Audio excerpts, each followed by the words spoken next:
Siyasi gediş bundan ibarətdir ki, Rusiya prezidenti çalışır. Birincisi, Trampı danışıqlara çəkərək, danışıqlarda bataqlığa çəkdiyi kimi orada azdırsın.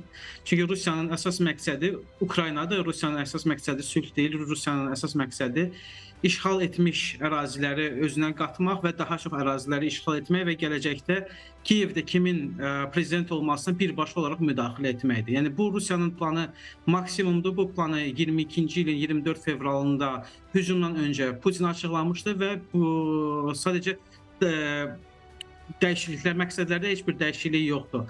Bidenin Trumpla əvəz olunması fərq bundan ibarətdir ki, Biden heç bir danışığa getmirdi, amma Trump danışıqlara şans verdi və bu şans nəticəsində də Putin çalışır Amerika administrasiyanı bu bataqlığa çəkərək sonsuz nəticəsi olmayan davamsız bir danışıqlara çəksin ki, 4 ildən sonra da Trump getsin, yerinə digəri gəlsin və onu da eyni şəkildə bu bataqlıqlara cəlb eləsin. Rusiyanın əsas məqsədi Ukraynaya nəzarət etməkdir, Şərqi Avropa sərhədlərinə çıxmaqdır və işğal etdiyi əraziləri öz torpaqlarına, öz ölkələrinə qatmaqdır. Yəni bu net və açıq Putinin məqsədidir və bu da dəyişən bir məsələ deyil. Və Ukrayna tərəfi haqlıdır ki, Rusiyanın səmimiliyinə inanmır və ona görə də 30 günlük atəşkəs tələb edirlər. İlkin olaraq başlanğıc üçün.